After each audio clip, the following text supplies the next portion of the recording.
Gnosticism took over, bringing it all together. And I just realized, Steve, that I forgot to put my headphones on. So I'm probably going to have to grab those and pass it to you for a second while I fumble around and put my headset on. But welcome back to the show, Steve. How are you? Good to be here.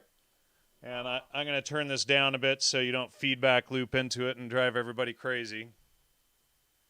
What prodded, I mean, you sort of surprised me here. What happened was I got a letter from a viewer, and I sent you a copy of it. I don't know. You shouldn't do that. Yeah, I know. I didn't think he'd mind. Right. Because I thought. You know what? They're not going to be able to hear you, I just realized, because the audio isn't set properly. Just a second. So hold on. Now they should be able to hear you. Go ahead. Can you hear me now? I'm Can you sure. hear me Yeah, now? I'm sure they can hear you now. Go ahead and say something again. Well, a question came Yeah. up from a viewer. Yeah. Basically, he was being challenged by friends of his who were Catholics. And I'm sure in all charity they were meant well, but they were challenging the idea of whether the Dead Sea Scrolls proved anything or not, or whether the whole idea of which was the authentic language at the time of Christ and that type of thing. And I realized in reading his questions and something that there was a deeper question here that perhaps I hadn't addressed before. And I thought maybe if I sent you a copy and we kind of agreed, well, maybe it might make a good topic for a show. So. Yep. And then you were like, shoot, why did I do that? Well, the thing is that it really comes down to, and as we've been talking a little bit before here, is that there's lots of ways you can track this Gnosticism, but it always has a similar pattern. So this is the pattern I'm seeing. I'm sure other people could come up with other ways, but what you'd have to see is why in the early 50s to early 60s and stuff, this is all a necessary thing to do to kind of prod people into abandoning religion and going into something more Gnostic. And the real question that he brought up is what basis do we have to believe what was the language of Christ and what was the language of the early church? He approached a friend of his and basically told him about the Greek Old Testament, the Greek New Testament. And the friend replied, well, if they wanted to know Hebrew, all they had to do is go to the synagogue because people in the synagogue spoke and wrote in Hebrew. And I tried to show him that there's a real problem with that. And not that it couldn't have happened, but so I gave him several examples that I'd like to go through here. And I'm to kind of put the conclusion at the beginning here. The conclusion is, and so people can maybe see a concept behind this, is most would equate Gnosticism going all the way back to Zoroastrianism. But Zoroastrianism was dualism, but not quite real full-fledged Gnosticism. What had to happen was had to be another ingredient added to that. And the other ingredient that was added around 100 BC or somewhere in there, somewhere between 0 and 150 or so, was this Gnostic ingredient that reality wasn't real, that reality was an illusion and was something you did not take seriously. So the thing is, you go back into all these things,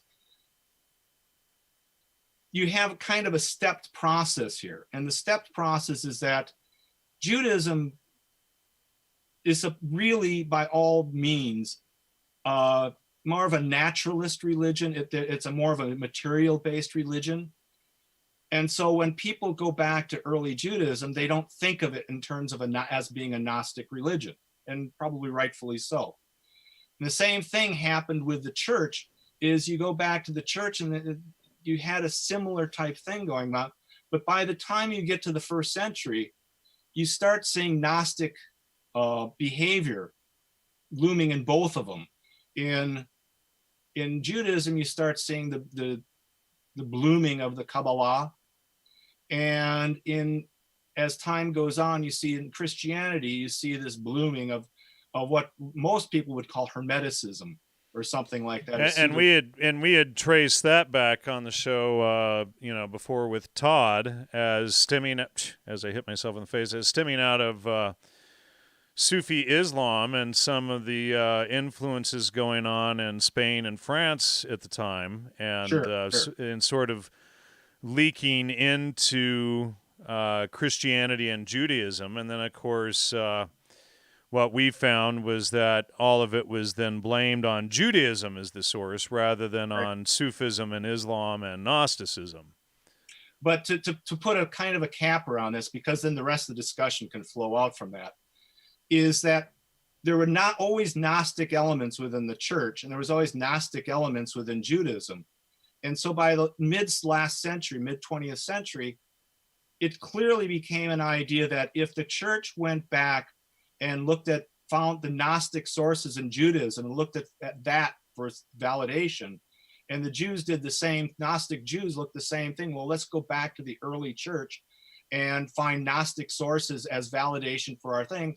You could come up with a synthesis of what we might call modern Judeo-Christianity, all validated by early Christianity, all validated by early Judaism, but Gnostic elements with that and disregarding the non-Gnostic elements together. And so what happens, you have seminaries and things since the 60s all advocating this ultra-liberal version of Christianity, all the ultra-liberal version of religion, not noticing that it's not just as I said to your viewer, I sent them an email, I could be 100% wrong on the Dead Sea Scrolls. It doesn't change anything because many people have done research on this, and when Christ quotes the Bible, when he quotes scripture, he's quoting what's called the Septuagint, which was written about 270 BC and was entirely in Greek. Nowhere, whether it existed or not, nowhere, very seldom does Christ quote anything close to Hebrew scripture. He quotes Greek scripture that was part of the Old Testament of that time period. So what I'm trying to say is they appeal to sympathetic branches in both sides, presented that to the world at large as if that was the authentic Judeo-Christianity, and we've kind of bought into that scheme ever since. Right. And I had mentioned to you earlier this Bible that I have. This is the Apostolic Bible Polyglot, which is kind of an interesting thing. But what this Bible does is rather than translate the Old Testament back to the Hebrew, which you and I have discussed, it appears that the Old Testament sources, as far as the printing of it goes, go back to about 700 AD. Is that correct? The Old the Old Testament from all normal start in any church history you want to take really is a somewhat of a legend, and in the Babylonian exile. Right. Whether they had it or not, there's not really any documentation. One of the things that I sent the viewer was a quote from the Sanhedrin basically saying that they didn't know what the original Hebrew was like. They had lost it all. When Ezra wrote it, he came up with a new language of some sort. And then by 270 BC, whatever that language was, gets translated into Greek. So what I'm showing on screen here is the Old Testament from this Bible. And what they do in this Bible is every word is cited to the Greek and to the Greek Strong's Concordance rather than, if I can get it in focus there, rather than to the Hebrew. Right. Interestingly enough. But yeah, it was in focus for a second. So, I just always thought that unique and interesting. And I was working on a theory that I mentioned to you a few years ago that the Bible was out of order, or the order reversed, and you had corrected me and sort of given me additional information on how it's sort of partially right but not correct. Do you want to? Yeah, well, that's really what ventures into the Dead Sea Scrolls. All the even Jewish scholars, when the scrolls came out, said this is the wrong order. That the Hebrew script that the scrolls were written in, really most of it primarily dates from the 7th or 8th century, when the first, by that time, the Jews themselves had pretty much forgotten how to speak their own language. And so they had to you look at Hebrew, they'll have all these markings above and that are keys to pronunciation. And so all these texts that they were finding, at least the initial text, they were looking at, well, why if this was a language that everybody spoke, why do they have these proddings of these accent marks and things that didn't appear till, another 5-6 centuries? So where that appears is what's called the Masoretic text. The Masoretic text, as I've told you many times, most of the stuff you just got to look up, but most people don't know where or how to look it up. But if you know to look it up, you can just look it up. The Masoretic text really doesn't appear to about the 8th century. That's the oldest we have. And you and I, AD, not BC, AD. Correct. And you and I agree at this point, and I used to be somewhat of a amateur Dead Sea Scrolls expert, and I'm John Allegro's publisher, as you know, who, of course, was one of the original 8 members of the Dead Sea Scrolls team. And I used to know Dr. Robert Eisenman, who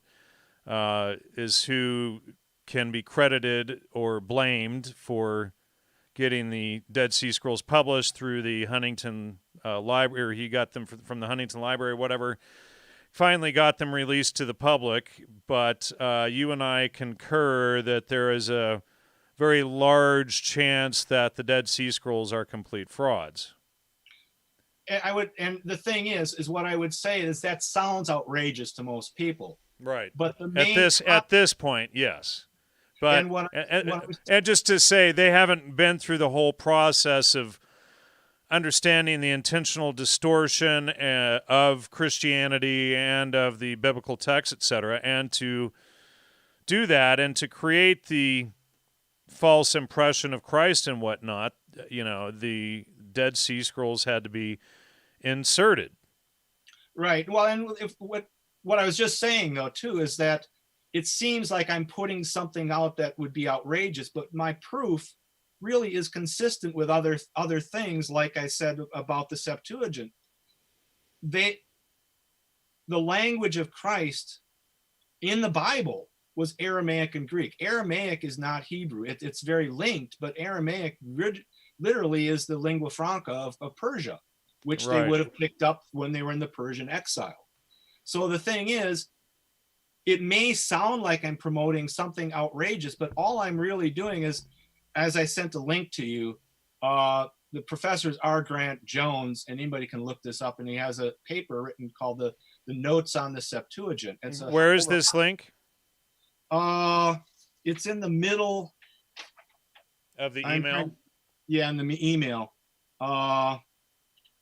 Okay, here it is. No, wait. So, Ariopage.net PDF LXX Notes February 06 PDF. Got it. Here, I'm pulling it up here for the audience. Just a second. He does a very in-depth study of all the usages that Christ quotes scripture and in the Dead Sea Scrolls themselves too. And he shows the massive preponderance of them quoting the Septuagint and not the Hebrew scriptures. The Hebrew scriptures just do not line up with Christ's quotations. And when you think about it, if you see what I'm saying, anything I'm saying about the Dead Sea Scrolls only affirms that. It's not flying in the face of anything. Go ahead. Well, the dates are all wrong. I mean, what you said before is they're out of order is not far off. Something's significantly out of order. And the only thing that you can really prove, the intent has to be somewhat of a fraud, to make people think that Gnosticism was somehow the original religion. I'm going to... Yeah, and that's exactly, so, okay, so let's just, before you go on with that thought, so after the Dead Sea Scrolls are found, a few years after that, what happens is then in Egypt they find the Nag Hammadi or Gnostic texts. A little bit before, about this, practically the same time. But they're discovered, quote unquote, or whatever. But at this point, with what we know, it looks like they could have easily been faked and planted, just like the Dead Sea Scrolls. The purpose of them all, whether they're useful or not, is to somehow vindicate the Hermetic text, the Corpus Hermeticum, which was introduced in the Council of Florence. I think it's 1434, 1435. The idea was it was presented as a third testament. and it was a Gnostic testament. From that, you get this spin-off. You get the Cathars, you get all these different things about that same period. The Cathars were a little bit before, but it's all this idea of, everything in Christianity, everything in any wholesome thought system is based on the conveyance of some sort of reality. If you can convince the public that there's a mythological element to all these things, which that's primarily most churches these days teach to think, all of Christianity, all of Judaism as a somewhat of a mythology. Right, rather than understanding logos, which is where we get logic from, and the word logos is the word reason, etc. Well, Thank you for the donation there. If you can take evidence and promote it as mythology, what is the public to do with that? It's except be Gnostic. Right. Well, and this is the whole idea. And then what they do is run with that. Oh, well, Christianity is about, this guy floating on a throne in space, rather than understanding that it's literally about truth versus lies. God is truth. Jesus is the way, the truth, the life. He sets the example of how we're to live to build a highly functioning society. And then Satan is the father of all lies. So then you have these guys like my former co-host and Richard Dawkins and the people at the Royal Society, the members of the Royal Society, promoting this hyperbole of perennial philosophy, perennial tradition, as Huxley put it out, which was all a spin, that reality doesn't exist. It's all based on primacy of consciousness. The inner God versus the outer God, as the Gnostics and Sufis have. Then we have like this fraud professor that I had on my show for episode number 1 12 years ago, Professor Carl Ruck, who created the word entheogen, which means to generate God within. So the inner God of the Sufi Gnostic perennial philosophy thing that they were promoting, trying to get people to think that reality isn't real, you can't know anything, the quantum physics nonsense. And then from there, if they can get you, to believe that, everything like Huxley's doors of perception, you shouldn't believe anything that from reality that your 5 senses are bringing you. You have to shut off your 5 senses. And here's some CIA drugs, some Gordon Wasson, MKUltra Subproject 58, psychedelic mushrooms, whatever the case may be, to find God, rather than understanding that truth or logos itself is God. So then they take the whole thing and they invert it, and then want you to believe that there is no reality, like you said a minute ago, and that and thank you, Lee, for the donation there, and that everything is based on, the idea of primacy of consciousness that the liberal left takes up on these pseudo-spiritualists is the most egoic of all. It's that you are God. And, right. Rather than God existing and we're all created in God's image and God is truth or logos through the light of truth, it's that, we are God and that you don't even have the right to exist, Steve, that you're just a reflection of me, and anything bad that happens to me is because I put that negative energy out there, Which all sounds preposterous, but one of the places where I got started on this is a professor that I was a close friends with actually did his doctorate at Marquette University. And I've got his paper, and it was much heralded at the time in the 80s when he wrote it, and he literally says that in the paper. And, you'd think that in a place like Marquette University, which is a Jesuit university, that they would claim that as heresy. No, he got a PhD on it. And he literally says that.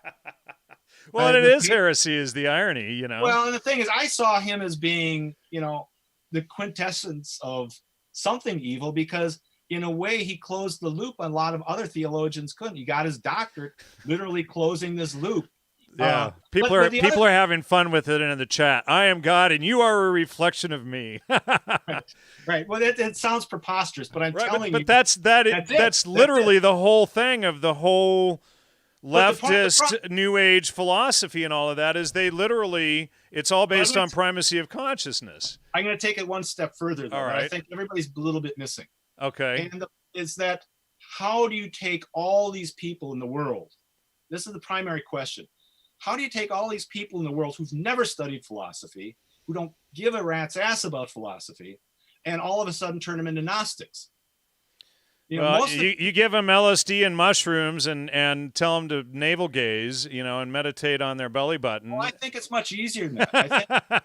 I think what you do is you take reality and just turn it all into lies. You make people doubt basic things. You make people become very skeptical about, one of the professors that I had said, 50, 100 years ago, people would ask these big questions. Now, students, when they're asked the big questions, are wondering if they exist. Anyhow, where I started. So what MK just said in the chat there was, it's narcissism. It's the ultimate. It's the highest form of narcissism, really. Absolutely. It's like Muhammad's narcissism, which is what Islam is all about. On the whole, Islam rejects reality as well for the perennial philosophy, and then Islam actually creates a war between reality. I mean, right. It's actually, and anybody who doesn't believe their will is God or Allah is God is Muhammad's will or halal. The jihad is not necessarily with us. The jihad is. Oh no, you should see our shows on jihad. We went through all of the Sharia law and what it actually says. It's actually a war of reason with reality. It's well, they're not allowed to reason, but we, when you have a chance, go back and watch the last 3 shows we just did on jihad and Ibn what's his name, and it's like, wow, Ibn, sorry, Lloyd is probably shaking his head right now. Ibn Taymiyyah, Jihad Explained. And we go through all of the Sharia texts, and this guy, Ibn Taymiyyah, was one of the top 20, 25 Islamic imam experts, and we should, he goes through, it's all about murdering the non-believers, right. Like 90% of the text. I'd like to back up here a little bit, though. All right. I didn't start out writing a book on the Dead Sea Scrolls. Where I'm going to show you another book that your guest, the person you're talking about, actually bought. Okay. Yeah, Authenticating Christianity. All right. So when I learned all this stuff and I was taught this stuff, I realized that the average person is not going to read these heavy philosophy books. So the way they got into this. Understand, when you go to a seminary, they're basically today going to teach you that Greek thought is the Gnostic thought, that Hebrew thought is the authentic thought, the nuts and bolts of things. And so when they come down to Logos, they see that is a kind of an unnatural blending with Christianity, with Judaism. They don't see it at all. So the first task in this book was basically to document how the idea of Logos was deeply embedded into the Jewish culture. And so, let me get another book here. This is a very important book. The Jewish Targums and John's Logos Theology. Right. And he's showing that, if you look at the Bible, Logos is really only brought up very sparingly, primarily once in the New Testament. So he asks the question, where did the Jews, if this was authentic, where did they get this all from? Well, modern Judaism is kind of all based on the Talmud, and they disregard the Targums entirely. The Targums what you see in the Targums is the Targums are literally the Jewish commentary on Scripture around the time of Christ. And what they're doing at that time period, they're going all the way back to Moses, where Moses meets God and says, I am. They're changing that wording from Logos to the word of, or from just God. They had several names for God, but they started using a specific name, which was the word of God or the word of the Lord. And so you start getting the blooming of this concept of God as the word. So what they're doing is gradually emerges this concept in Judaism that anytime that the God in your head is one God, the God over here is another God. They're all versions of the same God. But when God manifests himself in reality, that's the God, the Word. Okay? So, and by the time that of Christianity shows up, the Targums document that this was deeply involved in Hebrew thought, that God is about to manifest himself somehow, and that God would be called the Word. Which would Now, be Jesus incarnate. right. Or Logos incarnate in Jesus, sorry. Right. Well, and what I explained to the viewer was that now how do you get, he wanted to know what was the word for logos in Hebrew. Well, the fact of the matter is John equates those two. John is first, when you read John 1, he's literally paraphrasing Genesis 1. Yeah, that's one of my favorite passages, John 1 through 17. Right. That used to be in the church, they used to call that the last gospel. And the last gospel used to be read at the end of every service. Wow. It would be a great tradition. I think everybody should do that. Well, But- yeah, but maybe when we, I was just going to say, maybe when we close the show, we should read John 1 through 17. That would be awesome. Because that really summarizes what it's all about. It's like, boom. Well, he's making a logical equation here. What he's saying is what the Jews were calling the word, God the word, is now God the logos, and God the logos I give to you in the flesh, is what he's saying. Right. And then it defines it as well in those passages there, and right. And he's like, John came to present it, but he wasn't it, Well, how would you screw that up? I mean, that's but they have, right? And that was really F.C. Bauer and a few other modern theologians since that basically try. And I'm going to show you another book here that people can maybe stop free. This one's called The Heresy of Orthodoxy. If you want to read about this is all academic scholarly stuff. Wow, that'll piss off the Russians. Right. Well, it's actually meant the other way. What it really says is that orthodoxy was right, that everybody calls it heresy. And these are written by Calvinists, actually. Oh, really? It's a very good book. Yeah. It's showing, it actually documents this whole thing we're talking about.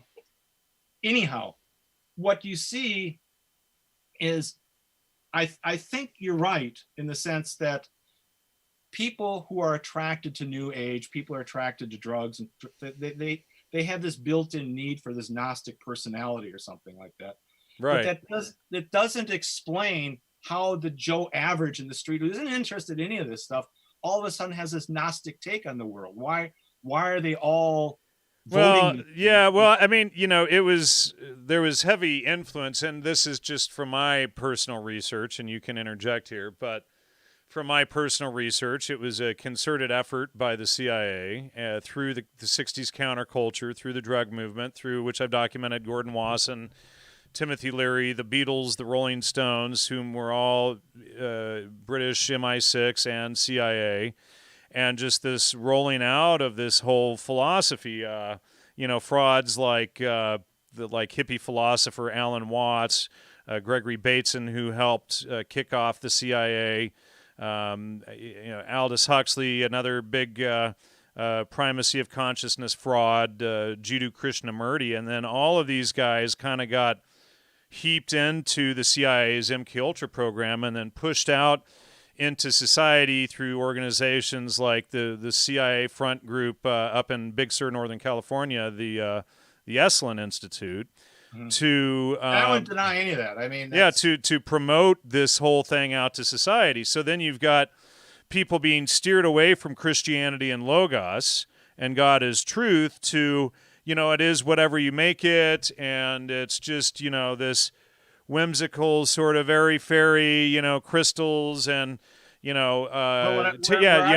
thank you. Somebody just mentioned Terrence McKenna. Can't forget that clown. And, so all of this stuff then culminates throughout the counterculture to where now your average drug user is caught up into this stuff, but they not only are caught up in it, it's become synonymous. Well, and what I'm proposing though is something a bit deeper, in that I think this is nothing new.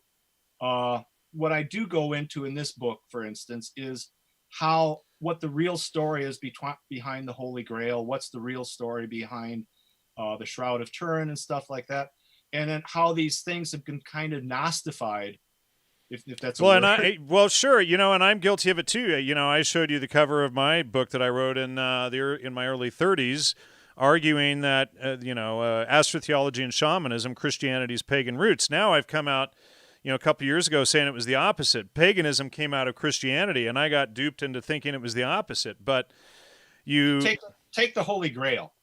The Holy Grail starts at, there was a siege put on Constantinople because the king, what happened is he got forced out of the throne. He appealed to one of the Crusades at the time. The Catholic Church stepped in and reinstalled him on the throne, and he refused to pay him off. So they put a siege on the city. As what they did is they bartered for payments, and so what they bartered for was all the relics of Christianity that they had. The catalog was something like 22, 23 relics that were there that got shipped off to France to put in Sainte-Chapelle in Paris. But the thing was, at that time, you had the Cathars that were advocating a very Gnostic version of this whole episode. In fact, some scholars actually think that they stole the Shroud of Turin, and it later appeared in history. Yeah, and you and I have done a show on that, and right. But when you look at this, all the Holy Grail episode starts with writers that participated in that siege and that war. But by the time you get to France and by the time you get to Germany, the French version is clearly based on something somewhat real. They're trying to, you don't have TV, you don't have, so obviously legends start and things like that. But there actually was a King Arthur in France or Brittany.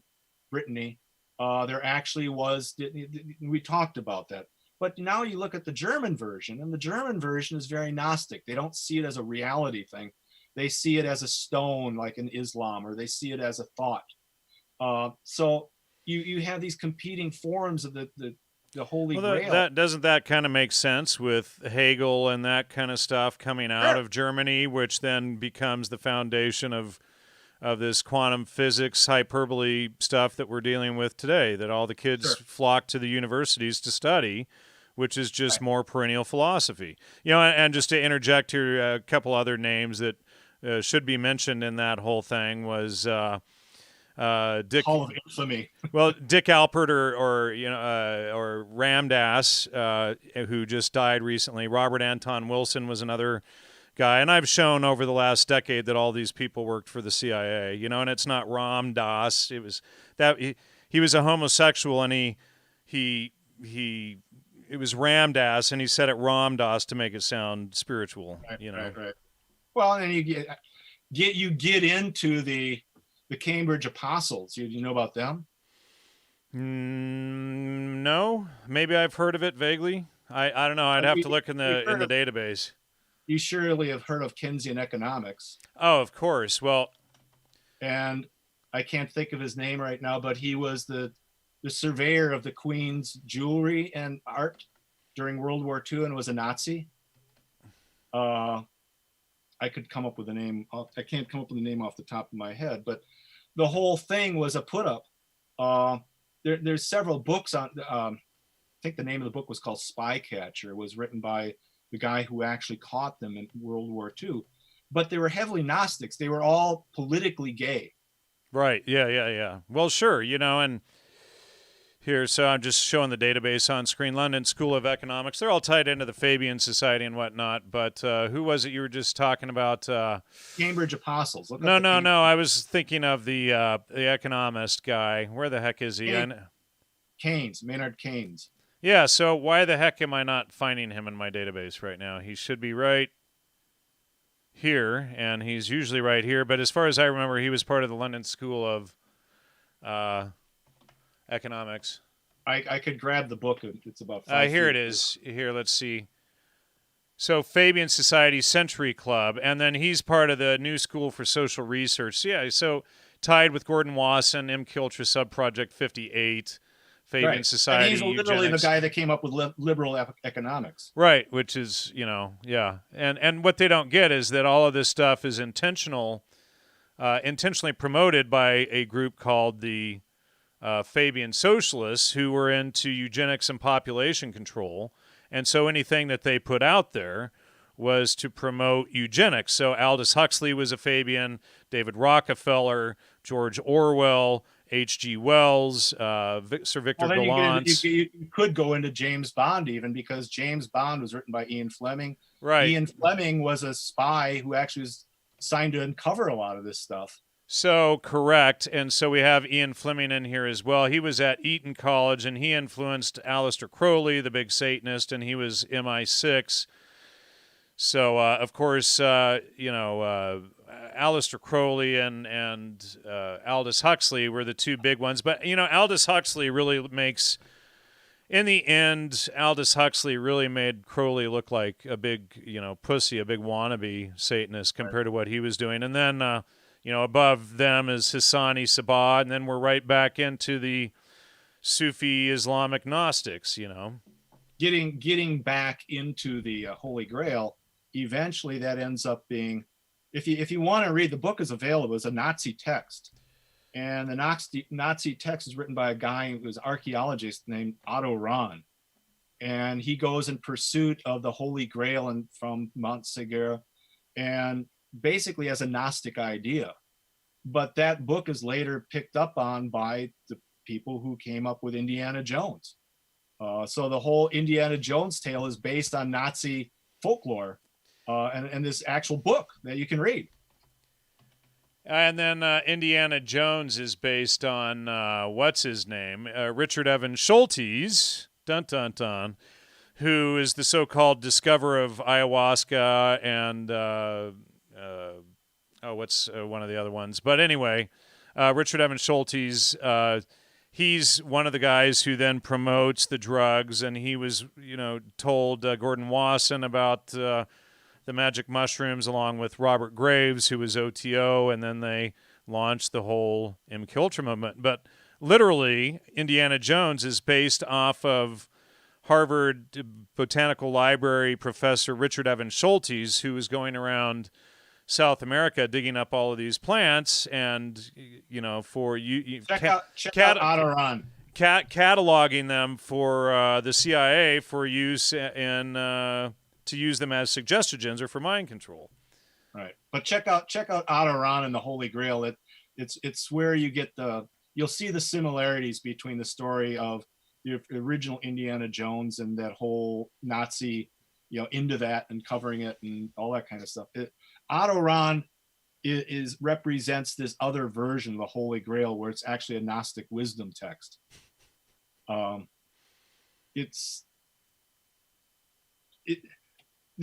thing that I'm trying to say here, though, is you go back and there's this basic falsification addressing the original question.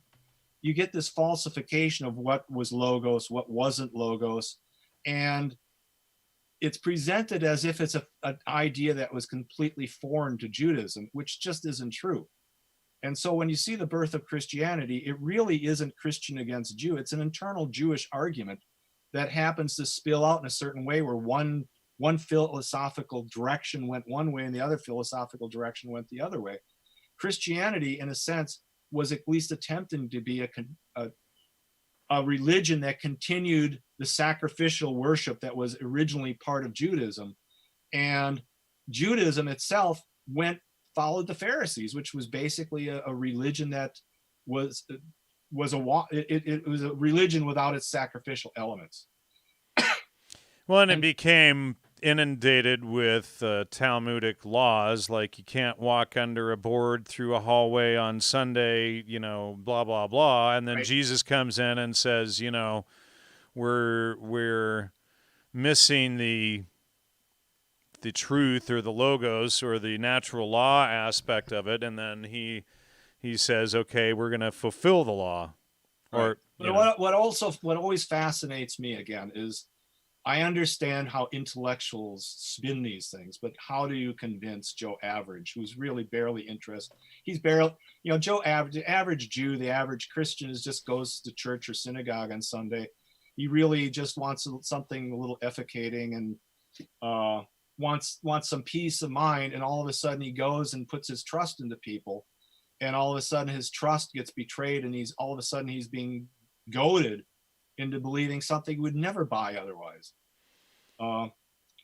What I think emerges at that time period, and this is my second book on this, just to keep in I'm not trying to sell books, but I'm trying to address the concerns of the viewer, that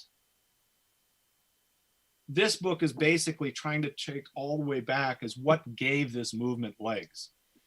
And I think what gave this movement legs is you see anybody who studies Marxism has to confront at some point the idea of Hegel, that you have this dialectic where you have this pendulum swinging back and forth of unresolvable truths that both are, you don't think of one truth being true and the other one being false. You think of two truths clashing together and trying to weigh each other out of each other.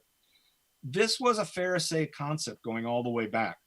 And so what you end up with is this idea, this what's being promoted is that you have truths that are internally irreconcilable. And so you have this Hegelian pendulum type thing that tries to resolve these things in a fairly unnatural way. So by the time you get to the 20th century, communism, Marxism is being promoted with this idea that truth isn't knowable. Right. And so what you go to college or you go to classes and all of a sudden you quickly realize that truth itself is being considered a fascist concept. Right. Well, so, and then Oxford came out last year, or was it year before, saying we are now in the post-truth era because you can't know truth, rather than grasping that a contradiction is always a lie or an error. There are no contradictions in nature. If you start from that basic premise or axiom, then you can know what truth is. And when you have that epiphany, that aha moment, when there are no more contradictions, you've arrived at the truth. But, so what they've created through perennial philosophy and Sufism and quantum physics and all of this stuff, and way back in 2011 with David Harriman, I exposed how quantum physics, in my opinion, is a fraud. I know people don't like it when I say that term, but it's established to create a system of intellectual, air quotes, thought where you can't know anything for sure. And if you can't know anything for sure, you can't know truth, therefore you can't know God. So in effect, it's Satanism, because it's the ultimate rejection of logos or truth. I think you can also go back to a lot of people, like, for instance, Freud. Freud literally was taking the Talmud and taking these Jewish terms, Jewish concepts, and turning into modern psychology. You go into Carl Jung is doing the same thing from a Christian standpoint. He's taking very occult concepts, giving them, in Jung's case, he called it the collective unconscious. But the collective unconscious is just an occult term for the one mind, that the one mind is all our thinking force. It's what you might, if you watch Star Trek, would be the Borg or something like that. Right. Well, and I had on the original author of Star Trek, too. I used to be friends with him for 25 years, George Clayton Johnson. He wrote episode 1. Uh-huh. And it seems like this mystifying, wonderful place to be. But the thing is, mentally, it's suicide. It literally is. Aquinas spoke about it, that this idea of, in fact, the way Aquinas attacked it, he said, what's the point of salvation if my mind doesn't come with me? If I lose my thoughts, I lose the essence of who I am. And if I must relinquish them upon my death, well, what's the point of living forever? It's, I would have lost the very thing that would have I could have termed as person, as self. They don't see that. So now what Julia in the chat is asking, is there an accurate, untainted Bible out there? Which translation do you two suggest to assist in arriving at the truth? Now, and then I'll let you answer this, but I'm going to jump in here. I use this software, which I've been using for like 12, 15 years. It's eSword software. And what I do is I pull up a citation in here, and then, I can just highlight it right here, and then I click over here on compare, and then all of the different Bibles that I have installed in here, which is there's like 30 some in here, then I can compare what each translation says, and then right here under the KJV Plus, it's got the Strong's Concordance. Then you can look up the origin of the word and what it means, and you can also go over and get notes and stuff on each of the biblical entries. But a number of these have, at least that one did. I thought there was another one that had Strong's citations to it as well, but it helps to have one that has Strong's Concordance involved so that you can at least look up the origin. Now, I've got probably 25 different, maybe 20, 25 different translations of the Bible in the other room, and then I held up this one earlier that we showed on screen, which is the Apostolic Bible Polyglot, which puts the Greek, the English, the Greek, and the Strong's. Good grief, man. If I can just get it in focus right there on each page. So that's pretty cool. But, that actually translates the Old Testament to the Greek rather than the Hebrew. So it's a very different Bible. But what do you recommend? I'm a big believer in eSword too. I was one of the first people to download eSword as a program. Oh, well, then we're both on the same page. I've been using it. I prefer something I can hold in my hands, though, too. Right. Well, and I have a lot of copies, but this I've been using it since like 2003 or 4. So, right. And I there's other softwares out there and whatnot, but I also love the KJV Bible and the 1611 KJV. And well, there's an interesting story. Is that the first researchers that were assigned during King James time period to come up with an authentic Bible translation, they realized the problem that was going on and that the Hebrew text was a problem. Unfortunately, almost every Bible you buy now they're using the Hebrew text as the main text for the Old Testament. What the Catholic Church considered authentic is the researchers that King James kind of drove away and sent into France wrote this Bible called the Douay-Rheims. People will say I'm pronouncing that wrong, but if I say it the right way, people won't know what it is. I think do I have that one installed here? I thought I did. They usually call it the DRB. DRB, there it is. So yes, I do have it installed here, the DRB Bible. Right. So yeah, and and then folks, like if you download this software and it is free, and they ask for a donation, I recommend you donate a little bit to them. But then you can go just here. So your viewers know, in French, it's probably Douay-Rheims. Okay. So, well, there's a dispute of how you actually pronounce Reims, but right. So anyway, this thing here, you can, just like I said, compare. It'll give you parallel citations in the Bible and whatnot. But, so I try not to read just one version of the Bible. I try to read them all, or at least the better translations. Now, there are some like, what's the Schofield Bible is considered the most inaccurate, where the perennial philosophers, let's call them, had done their best to butcher and take apart the Bible. Sure, and you can get literal translations, but I would say the main thing is the Greek text. Greek text holds philosophically. You can speak philosophically in Greek. It's pretty hard to speak philosophically in Hebrew because it's more of a symbolic language. I personally, I don't have any real deep problem with the King James or anything like that, but you have to realize, like, quintessential text, like, was Mary a virgin or was she a maiden? In Hebrew, she's maiden. It's in the Greek, she's a virgin. Now, some people have problems. Now, but if Jesus was referring to the Greek, then she's a virgin. Right. Well, now you also have to go. What Philo's definition of virgin is different than most people's definition of virgin. Philo's definition virgin meant a learned woman. And Philo really is the Hebrew version. He's the first one to really document the idea of the Hebrew version of logos. So, could be both. Could be.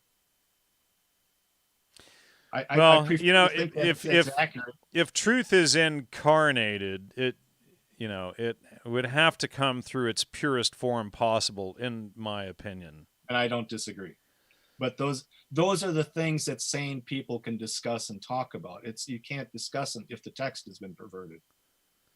Correct. So get all your Bibles, and I have some of the more modern translations. Somebody sent me one a year or two ago. I can't remember his name. A huge study Bible. I think it was NIV or one of the newer translations, and it's one of the ones that's usually more attacked, but the notes that are on the bottom of each page and the descriptions of this thing are absolutely phenomenal, and it's a really good Bible too. But Get one, read it. Get another one, read it. Get another one, read it. Get them all, read them all. You know. And continuing to address the question. Well, while you're talking, I'm going to go get this other one that this guy brought me, and I want to show it too. So go ahead for a second. So what I'm really trying to say, even by proving that the Dead Sea Scrolls, is that to get people to question whether this text written in Hebrew is the authentic text of the time of Christ. And what I did, as I pointed out two other things I'd like to point out. There was a linguist in the last century named Joseph Yehuda, came up with his own lexicon of Hebrew and Greek and matched everything up, and came to the ultimate conclusion that Hebrew had to have been derived from Greek, that Greek was the older language. He wrote a text which was actually banned for quite a long time, called Hebrew is Greek by Joseph Yehuda. When I first did this research about 15, 20 years ago, I had a hell of a time trying to find the text because you just couldn't find it anywhere. Now you can just download it. It's on archive.org. And with everything else. Yeah. And you can download it for free and check it out. Is that a lot of key Hebrew words were derived from Greek, which puts into suspect which is the older language. The other thing that I brought up to the viewer that asked me the questions is there's been a long-standing thing that Matthew was writing to a Hebrew audience. And so the conjectures have always been that originally Matthew must have been written in Aramaic or in Hebrew or something like that. And that inevitably comes up when people question things like that. Not too long ago, the Hebrew version of Matthew was found. And you can buy the book. Let's see here. It's called The Hebrew Gospel of Matthew. The text was compiled by George Howard.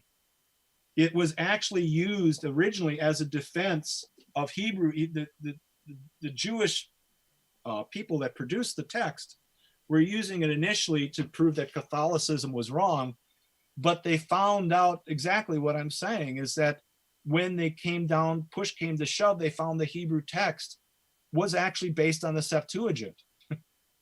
And so the thing, almost any direction you go, whether it's the Dead Sea Scrolls or you go to just comparing the actual phrases, or you're gonna find that the Hebrew text is not authoritative. The Greek text is the authoritative text. Which explains this polyglot Bible here. Now, this Bible that this guy sent me a year or two ago is an NLT Bible. It's the Application Study Bible, large print, and I love this Bible. It's freaking awesome. But I normally wouldn't go for an NLT translation. But at the start of each chapter and at the bottom of every page, it's got extensive notes and history, and it's one of the most thorough Bibles I own, and I highly recommend it. And like I said, if you have questions, just check the other translations and the Strong's Concordance and try to get the gist of what everything means. And when you look in Strong's, follow it all the way down to the origin of the word. Follow each link down through so that you grasp the meaning of the original word. An example would be manna. Right. People are constantly trying to, manna, bread from heaven, but in support of scholastic philosophy, which is logos, the actual first translation of manna is not bread, it's what is this stuff? Right. Literally, what is it? And so this is where Carl Ruck and Dan Merker and these guys come up with, well, it was a drug. It was mushroom, it was ergot, it was this, and it was that. So, but that's literally where they interject the whole... You go to seminary, and they're going to tell you that the Aristotelian text, Europe was deprived, the Western Hemisphere, except through Islam, was deprived of all the Aristotelian text and all the Aristotelian reason. And so they didn't know what it was. But if you actually do the research, you'll find out the West had all the Aristotelian text. What they actually first discovered and threw everybody into a tizzy is when they got the Islamic translations, the word for what is this, and you got to understand What how and Strong says literally a whatness, so to speak. right. And now you look at Aristotelian philosophy, you look at Aquinas, the essence of that thing is whatness. Is Well, that interestingly, check this out. So then we're back at the trivium. A primitive particle properly interrogative: what, how, why, when. right? See, and that right. And so So now it's you who, what, where, when, why, and how, folks. That's so what right manna now, means. right. So and now you have to tie this together to the Christian Eucharist, because the Christian Eucharist is basically taking the bread and and so you have to be familiar with Aquinas theology, but Aquinas theology is basically tying to Aristotle, which the quintessential thing is what is whatness? How do I know what something is? How do I handle that? What logical forms does this take? When they found the Islamic text on Aristotle, they had interpreted this as manny. But when you follow it through, the Muslim was just a perversion of the original term manna. So you do get biblical very early on. You get this idea of whatness, which carries through to the scholasticism and the logos, the logos of that period. It all tied together at one point, but they refused to see it. Well, you've always got interesting tidbits to tie together and bring things full circle, I try. So, did we answer the question that we started with? How Gnosticism took over? I think the real question is that people, for some reason, don't make the connection between Gnosticism and why an authentic language has any bearing on that. But what the Gnostics needed, what these New Age, if you want to call them that, theologians needed, is some way to legitimize their thought process. So, as I said in the beginning, what they were trying to do is using Gnostic Christianity to somehow authentic Gnostic Judaism, and therefore cloud the whole idea of what the original language was at that time period. Therefore, they could say, well, the authentic theology of that time period was genuinely Gnostic. We've just discredited all this stuff. The book of John wasn't written at the year 100. It was written in the year 180 or so, when Gnosticism was great. All this stuff has been debunked. But you go to the average seminary, they're not going to debunk it, and they're not going to tell you the actual story. They don't know it. And for some reason, they refuse to see it. And all of this was intentionally done. Satan is, the devil is in the details, literally, to get people away from following Logos, reason, truth, the word, and get them caught into following will. Do what thou wilt is the whole of the law, a law. It seems odd to me, and you've seen it in my book on the Dead Sea Scrolls. It was in Life magazine. It was in Look magazine. Oh, no. That's not anything weird, because who ran Life? Right. So here, just hold that thought, and for those who don't know, okay, so let's pull up. They openly admit that it's Marxist. They're bragging that it's a Marxist solution. So Life magazine is owned by Henry Luce, C.D. Jackson. Okay, where was Gordon Wasson's Seeking the Magic Mushroom with Maria Sabina and all promoted? That was Life 7. That was MK Ultra Subproject 58. Gordon Wasson knew Henry R. Luce, who was a member of the CIA front organization, the Century Club. He was a member of the council. In fact, where else would they publish it? They published it in Look magazine. Well, yeah. So I don't know if Look. Read the top here. None of this stuff I'm making up. If you can read the top. Hold on a second. Hold on. Let me. Okay. So go for it. Well, I mean, all this is documented in Look magazine. All this Marxist takeover of Christianity was common things. They admit to the whole thing. Granted, you have to tie a few dots together, a few links, but all the essential information of this takeover was well documented, well published. We just ignore it. And I'm not trying to belittle the Jews in this. Like I said, when they're talking about the Jews and Christians, the early 60s, they're really talking about the Gnostic branch of Judaism, the Gnostic branch of Christianity, getting in league with each other to overturn both. Unfortunately, yeah, which was probably behind the scenes being pushed and promoted by the Sufi Gnostic Islamists, in my opinion. But that's a whole other. I don't, like I said, I don't know. Well, We people talked can about people can that. go back and I see don't know my. that, I don't know much about that. Well, they can go back and see my shows with Todd and the recent 3 shows with Todd and Lloyd about that, and they'll understand why I'm alluding to that, because that the Sufism is where it all ties together. The sophists had to create the best lies to manipulate people, and then of course we're told that it's not really from Sophia, but it is. So deep down in, they're all goddess Sophia worshippers. Like I said, I'm not that up on Muslim stuff, but it seems to me a lot of this goes to the word assassin even. Well, sure, and I mentioned Hassani Sabah a bit ago, right? That's the assassins. Also, right, but most people disregard the fact that Iscariot is a perversion of the word Sicariot, which that if you read in the book, that Sicariot actually is another version of the word assassin. Right, which we talked about in our first episode together, correct? Right. And then you get to the old man of the Muslim old man of the mountain, where if there is no truth, everything's permissible. Do what thou wilt is the whole of the law. Right. So then we come full circle, and and then this is the core of this stuff: Islamic spine, the good assassin. It's the art of infiltration and assassination. He influences Aldous Huxley, Aleister Crowley, Timothy Leary. Timothy Leary even went on the Hassani Sabah pilgrimage in the Middle East. Kenneth Anger, Emanuel Swedenborg, Zoroaster, the Sabbateans follow this line of thinking with Sabbatai Zevi, etc.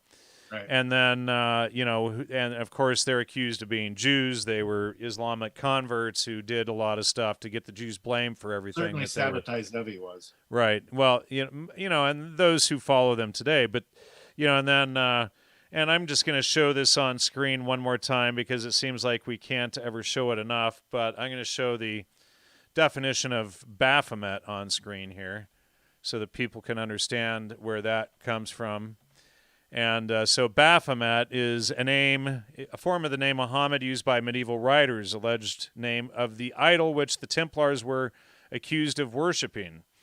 Right. And so the whole Holy Grail thing too. Right. So abbreviation of Templi Hominum Passus Abbas, or Abbot, the father of the temple of peace of all men, Baphometic. And so this is, Baphomet, the satanic god, is actually Muhammad.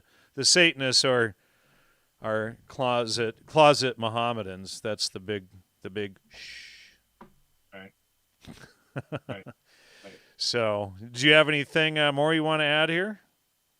That I think unless I'm wrong, I think I've answered the question. I think the whole thing is, like I said, making the connection where you delegitimize the language. Basically, what they're trying to do is legitimize this whole Gnostic way of thinking by discrediting real stories, real things. The way I think the average person in the streets is perverted on this is simply because you take things that are factual, even reality, where you say, I can feel the wood in the wood, and then you go to school and they say wood doesn't exist, it's all in your mind, or the red is not in the rose, it's all in your head. Right. That somehow eventually you have this whole idea that reality isn't, you can't trust reality. And whether you learn the whole Gnostic path or not, you're well on the way by that time. Correct. And that's all done intentionally. So you want to read John 1 or? Let me see if I can find it quick. Talk among yourselves for a second. All right. Well, talk among ourselves. Me, myself, and I. So let's see. Thank you for the compliments. Please post up your super chats and whatnot. Please support the show, logosmedia.com. Always could greatly use your support and much appreciate it. Go ahead and kick it off. If you want, we can take turns at some of this. No, I'll read. What I'd like to do though is this is in liturgical church. This was considered the last gospel. It was written. It was listed as the last thing to read in virtually every service.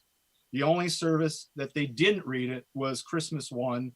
The reason they didn't read it for Christmas 1 is because it was the gospel. So they didn't read it twice. All right. In the beginning was the Word, and the Word was with God, and the Word was God. The same was in the beginning with God. All things were made by him, and without him was not anything made that was made. In him was life, and the life was the light of men. Light shineth in the darkness, and the darkness comprehended it not. There was a man sent from God whose name was John. The same came for a witness to bear witness of the light, that all men through him might believe. He was not that light, but was sent to bear witness of that light. That was the true light, which lighteth every man that cometh into the world. He was in the world, and the world was made by him. The world knew him not. He came unto his own, and his own received him not. But as many as received him, to them gave he power to become the sons of God, even to him that believe on his name, which were born not of blood, nor of the will of the flesh, nor the will of man, but of God. And then at this point, everybody would incline or genuflect. And the word was made flesh and dwelt among us, and we beheld his glory, the glory as the only begotten of the Father, full of grace and truth. Amen. Amen. Thank you for that. Good place to wrap it up. Ladies and gentlemen, thanks so much for your participation. Again, logosmedia.com. That's actually probably my favorite Bible passage, but John is also my hands-down favorite biblical author, too. Guy's mind-blowing. But anyway, thank you so much for coming on tonight, Steve. Much appreciated. Thanks for the honor of reading that. And I put links to Steve's books in the show notes, so make sure you go and buy his books and support Steve's work. And we'll have to have you back again sometime soon, Steve. Thank you. All right. And good night, everybody. Thanks so much. And see you next week. Take care.